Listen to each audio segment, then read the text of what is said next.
dia, hoje estamos com mais episódios do nosso podcast. Hoje com o policial civil Ricardo Correia. Bem-vindo, Ricardo. Bom dia. Agora a gente começa com as perguntas. Eu tenho uma pergunta. Ricardo, fala pra gente o que te levou a querer ser um policial. Na época eu não pensava em ser policial, acho que tu até lembro, te recordo. Assim, eu fazia história na UFMA, aí comecei a dar aula, não gostei da experiência na época, e abri o concurso, eu entrei, no tava de bobeira, falei, vou fazer aqui. Então foi a estabilidade. Acho que foi o destino, né, que levou, assim, não foi bem. Na época eu fazia concursos. Então o que te atraiu foi a estabilidade de ser um funcionário público. Talvez, eu não sei. Eu sei que eu não queria dar aula. Uma experiência negativa da aula. Eu não queria mais dar aula. Eu falei, não, isso aqui não dá pra mim não. Eu ficava muito estressado, a galera não cooperava. Eu gostava de história, mas não gostava de dar aula de história. Eu ainda gosto de história. E por isso você seguiu com a carreira de... Aí quando eu entrei na polícia, porque todo dia é diferente. Todo dia acontece uma coisa diferente. E olha que eu fiquei no interior muito tempo, fiquei 12 anos no interior. E lá realmente, apesar de ser mais pacato, ainda era diferente. Todo dia tinha uma situação diferente. Não era, como é que se diz assim, não tinha uma rotina. Entendi. Ricardo, fala um pouco pra gente sobre a formação de um policial civil. O policial civil, ele atua muito com direito. Ele tem que ter essa noção do direito, né? Tem que ter a noção de leis, assim, mas assim, por exemplo, hoje, para entrar, tem que ter nível superior. Qualquer nível superior. Pode ser direito, educação física. Independente da área. Dependendo da área. Só precisa ter um nível superior. Hoje ainda é por meio de concurso. Do acesso. Eu acredito que vai continuar sendo, porque está na Constituição. Tá. Aqui fizeram uma pergunta, se o senhor anda o tempo todo armado, né? Como é que são rotinas o tempo todo o senhor No anda interior eu tava o tempo todo armado, aqui eu já não ando tanto assim. Porque tem hora que eu ando, outras não. No interior porque todo mundo sabia que você era policial, aí, assim, pelo menos na região que eu tava, tinha uma galera que gostava de meio que te testar, sabe? Fica aqui. Tinha um pessoal meio. Não sei quem conhece o interior do Maranhão sabe como é que a galera é do interior. É um pouco mais arredio, né? Que aqui. Tu considera trabalhar no interior mais difícil do que aqui, na capital? Hoje tu não tá na capital, né? Tá na região metropolitana. Mas não, eu acho que. Porque no interior tem o contingente é menor, acaba sendo mais difícil. Nas situações assim que acontecem. E aqui como tem mais gente, tem as delegacias especializadas e tal, dá apoio. Lá no interior é mais generalista, uma delegacia pra tudo. Exatamente. Lá a gente tem que se virar nos 30. Tá, agora, Ricardo, fala um pouco pra gente, um dos motivos desses podcasts que a gente faz, que a gente constrói, é tentar informar para eles como funciona a carreira, como funciona a profissão. Fala pra gente da formação em si. Sim. Do curso para ser policial. Porque assim, tem duas polícias, né? Tem a polícia militar, que ela faz a parte ostensiva, né? Ela fica o tempo todo na rua para coibir o crime. E a polícia civil acontece após o crime, justamente para investigar o crime. Então a gente é uma polícia mais investigativa. Tipo, aconteceu um homicídio, aí a gente vai atrás das testemunhas, filmagens, vai correr atrás. A PM, ela tá no caso, se aconteceu, ela estiver passando, mas a função dela não é investigar.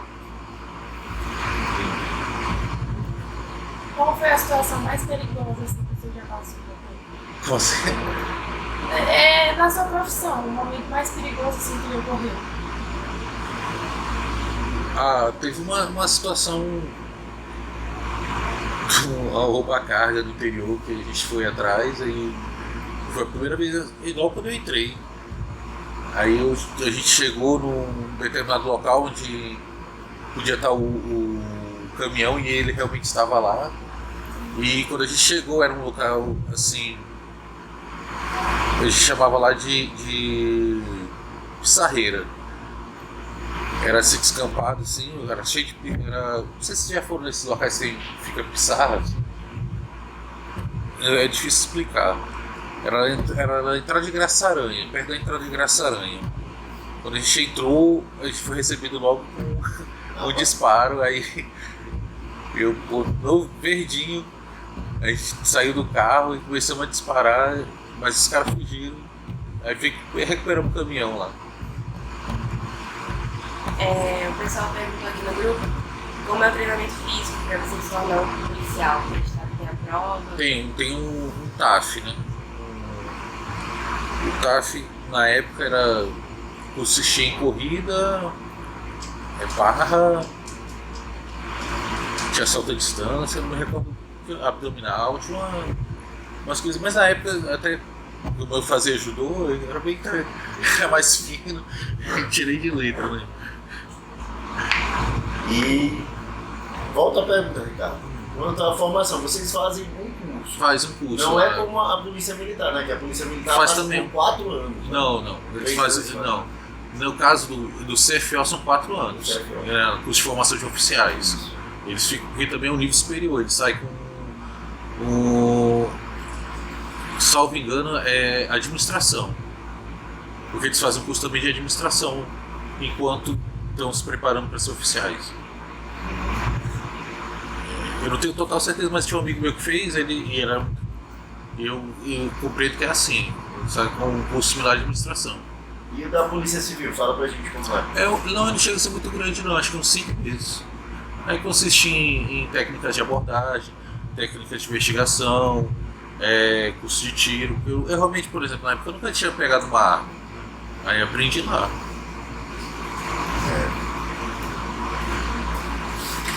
É isso. Aqui, nosso amigo Matias perguntou se você faz algum tipo de terapia para poder ter uso de armas quando você estava armado.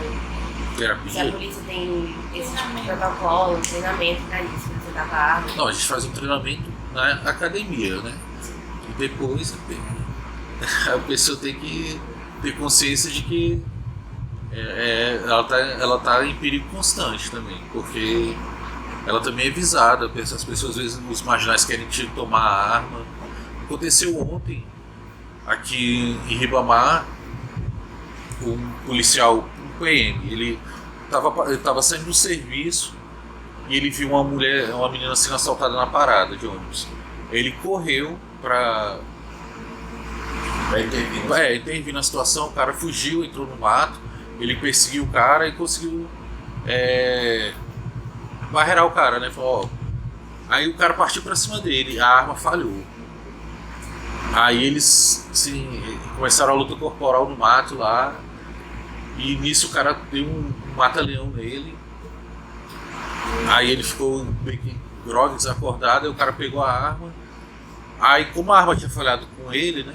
Mas ele não quis testar se não ia falhar com o ladrão, aí fugiu. Aí ele perdeu a arma. Isso acontece.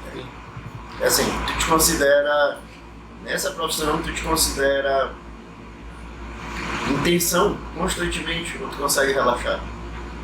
Consigo relaxar. Consegue relaxar. Você já tá habituado a situação. O cara se habitua e pede pra sair. Porque, por exemplo, na época quando eu fui pro interior, as delegacias eram mini presídios. Então a tensão era constante, eu ficava numa delegacia de plantão com 80 presos, só eu e o carcereiro. E ali o barulho era, de madrugada eu ficava com medo quando fazia silêncio.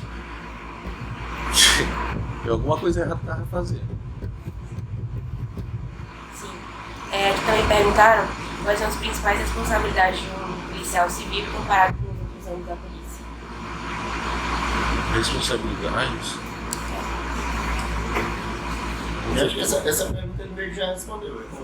São as investigações, é o pode E ele acontecer. falou também, você falou da diferença da polícia civil para a polícia militar também. A polícia militar ela é ostensiva, né? Eles ficam rodando nas viaturas, né? Para coibir e inibir o assalto, né? A prática de algum delito. E a gente vem depois que o delito acontece. Tanto que aqui em São Luís tem as delegacias especializadas, tipo a de homicídios, a de roubos e furtos de veículos, roubos e furtos de pessoas. Tem várias delegacias especializadas em certos âmbitos. Por exemplo, o Senac, que só trabalha com narcotráfico. E lá no interior é todo mundo só numa delegacia. Além do treinamento físico, o mental também tem que estar com uma base muito estável, porque você sai nas ruas todos os dias com risco de vida, né? Você acha que o treinamento mental também é importante? Agora, esse treinamento a gente não recebe aqui não, tem que ser da pessoa mesmo. Não tem infelizmente o Estado não tem esse amparo assim para te dar esse apoio psicológico o tempo todo. Com isso que você falou também, você já considerou desistir da profissão? Já considerou deixar de ser policial civil? Depois daquela primeira situação que tu viveste lá, logo quando entrou. Não, achei que foi massa. Acho que o cara entra meio querendo isso também na hora. Tem o pessoal que é mais pilhado, por exemplo, na Polícia Civil tem o grupo de resposta tática, né? Que é tipo o BOP, né? Eles fazem o curso, tem toda aquela preparação e tal.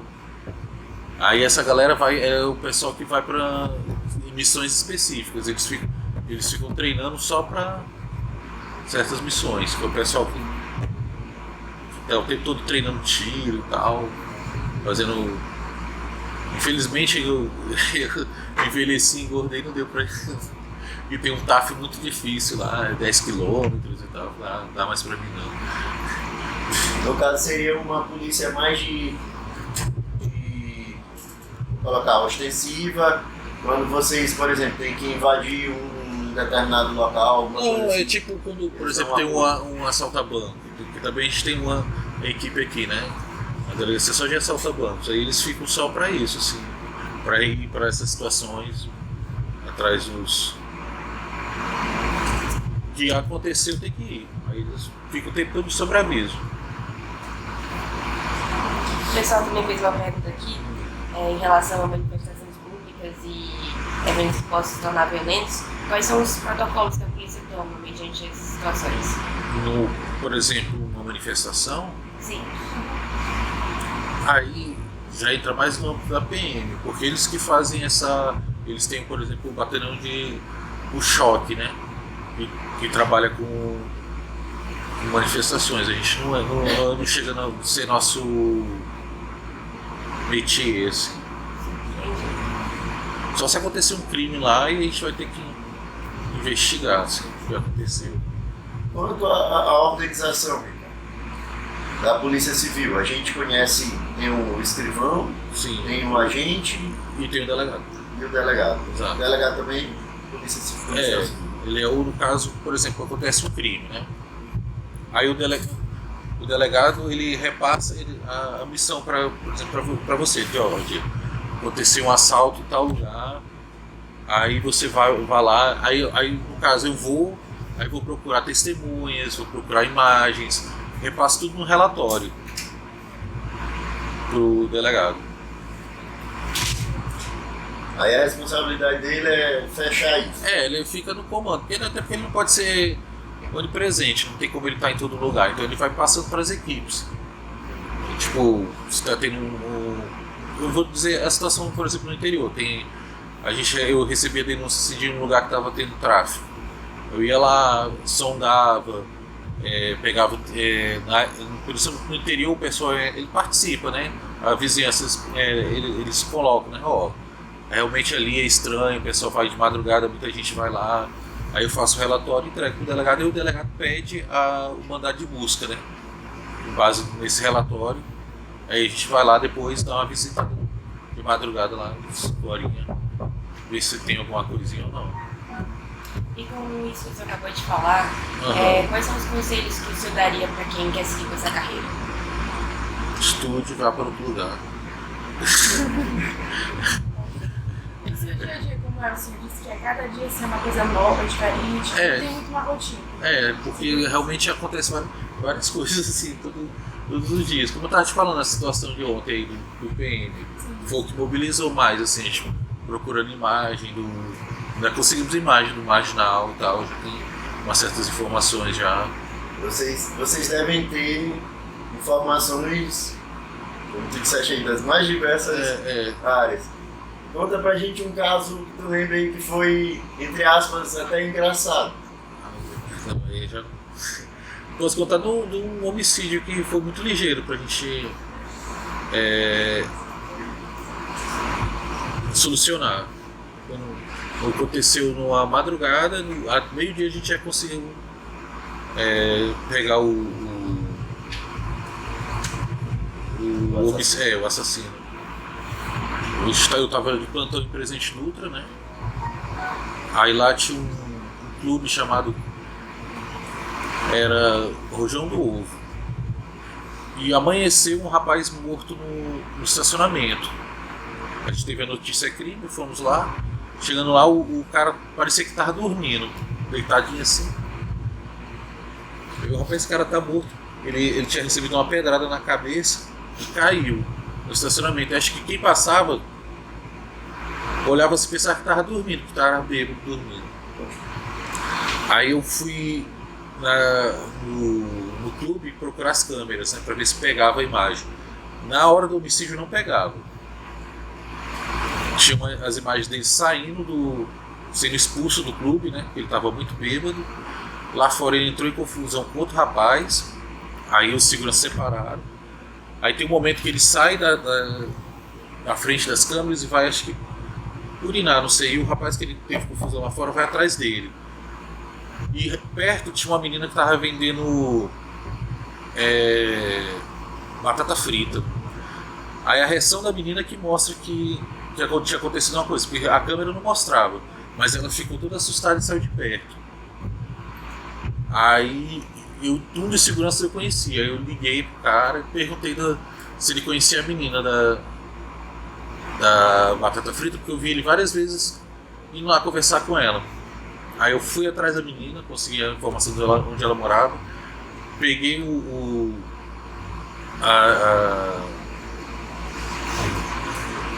a entrevista com ela me disse o que tinha acontecido, que ela tinha visualizado. Aí fomos atrás do autor do crime, né? Conseguimos identificar. Aí, meio-dia ele já estava preso. Pela reação dela? Pelo relato dela. Foi bem ligeiro. Porque quando acontece, por exemplo, um homicídio, tem que ser enquanto o corpo ainda está quente, para conseguir as informações. Muita gente se nega também a dar informação. Tem muita gente que não quer ajudar. Não quer se comprometer. Com medo, né? É difícil quebrar esse medo. Desculpa. Então, perguntaram o que o senhor acha do armamento civil. O armamento? Das pessoas andarem armadas, né? Isso. Eu acho justo, porque o Estado não vai ser onipresente. Por exemplo, nos Estados Unidos as pessoas têm em certos estados direito de se protegerem. Eu acho isso válido. Porque ficar o tempo todo esperando que o Estado faça isso, não vai estar em todo lugar. Eu acho. Mas assim, tem um porém que lá a lei ela é realmente ela é efetiva, né? Se a pessoa quer se armar, beleza, mas se fizer alguma besteira, ela realmente responde lá. Tem essa diferença entre aqui e o Brasil lá. Aqui temos dois viés. Como você acha, o Estado não está presente. Então, se a pessoa está armada e faz besteira também, o Estado não vai estar presente. Então, é uma situação muito complicada. Isso aí é uma questão, galera, até politizada no Brasil, mas é uma questão de direito. Eu lembro que a gente teve como é que chama? todos votaram na época Sim, eu lembro, eu me recordo bem. para Para o desarmamento. saber se o Brasil ia ser desarmado ou não. Mas te recorda que a população queria ficar armada. Sim, a população. Aí população foi um plebiscito. um plebiscito, isso, é esse o nome. A população votou para não perder o direito de andar armado. Só que, para que vocês tenham uma ideia, aquele ali foi o único plebiscito no mundo para se suprimir um direito.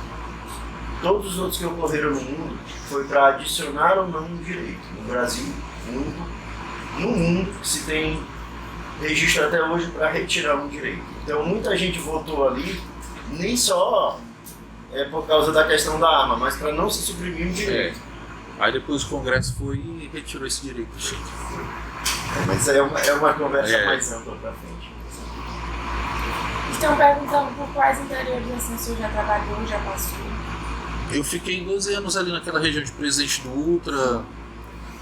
Ali aí rodava entre Colinas, São Domingos, Barra do Corda, Dom Pedro. Ali, acho que é centro-sul do Maranhão. Não sei se alguém de lá. Teve uma época, Ricardo, deve recordar disso, que teve uma tensão lá, que teve, acho que foi um assassinato, não lembro, que as pessoas... Tinha assassinato. Os próprios... Mas foi algo grande, eu não me recordo, assim, certamente que foi o caso. Teve algo grande que as pessoas saíam em caminhonetes, passou até no jornal, acho que é a nível nacional, caçando alguém. Eu lembro de uma situação de um filho de um vereador que foi morto na cidade de Tuntum. Não sei se foi isso. Aí o pessoal foi atrás lá, mas não conseguiram pegar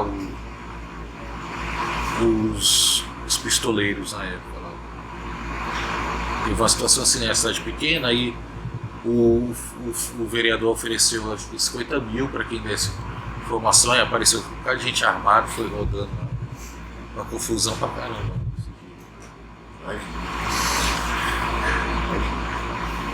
Mais perguntas. Então, Ricardo, a gente está extrapolando o tempo, eu queria te agradecer. Foi bem esclarecedor para eles. Como eu falei, uma das intenções desse podcast é tentar passar para eles um pouco da realidade das profissões. Muitos deles ainda não decidiram o que vão fazer, o que vão cursar. E obrigado. Valeu. Muito bom, esclarecedor. Obrigado.